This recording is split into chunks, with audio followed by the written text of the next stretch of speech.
Hipotesa, Malaka Project dan Ferry Irwandi, aktivis lokal, donor asing, dan jaringan oligarki.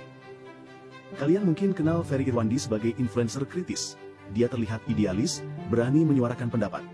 Tapi, pernahkah kalian berpikir, apakah ini idealisme murni, atau ada pola yang lebih dalam?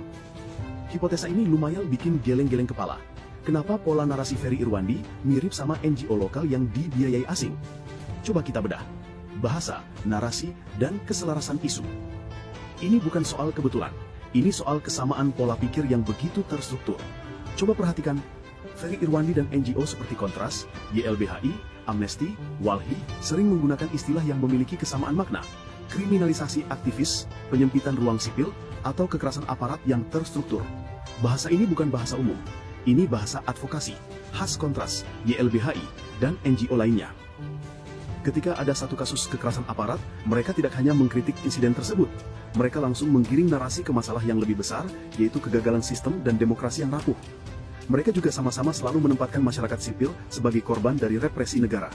Dengan pola ini, kritik bukan lagi soal kebijakan, tapi pertarungan antara rakyat yang tak berdaya melawan kekuasaan yang kejam. Rakyat selalu dibenturkan dengan negara. Sinergi dan peran masing-masing. Ada pembagian peran yang rapi, yang membuat agenda mereka begitu efektif. Peran NGO, mereka adalah pemasuk data dan laporan investigasi. Mereka melakukan pekerjaan di belakang layar yang berat dan formal. Siapa anak muda hari ini yang mau baca laporan tebal dan bahasa berat gaya NGO? Di sini peran Malaka Project, Ferry Irwandi adalah agen publikasi. Dia mengemas data-data berat dari NGO menjadi konten yang mudah dicerna, punya narasi menarik, dan menyebarkannya ke jutaan audiens muda. Dibantu juga oleh influencer yang terafiliasi dan konten kreator muda didikannya. Jangan lupa, ada media lokal yang didanai asing. Mereka melegitimasi setiap tindakan dan narasi yang disampaikan ke masyarakat domestik maupun internasional.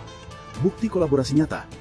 Keterlibatan Ferry Irwandi dalam aksi tolak RUU TNI yang dimotori oleh Kontras dan podcastnya dengan YLBHI adalah bukti nyata sinergi ini.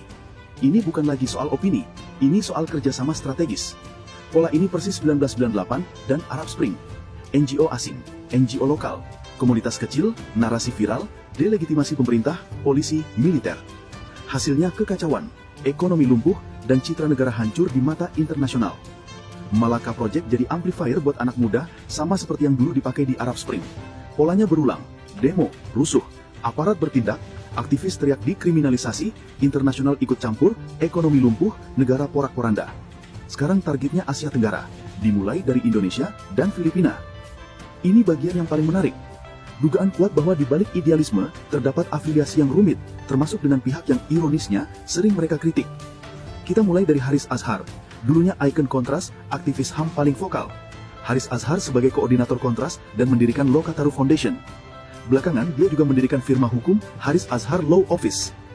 Tapi, ternyata law firm ini jadi kuasa hukum PT Sedayu Sejahtera Abadi, anak usaha agung Sedayu Group, konglomerat properti di balik proyek PIK2. Ini menunjukkan sebuah ironi yang begitu tajam.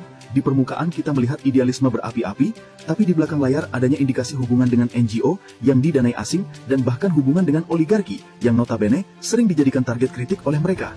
Jangan telan mentah-mentah apa yang kalian lihat. Bukan berarti kita tidak boleh kritis, tapi kita harus lebih cerdas dalam memilah kritik itu sendiri. Jadi, pertanyaannya bukan lagi apa yang mereka sampaikan, tapi siapa yang mereka wakili.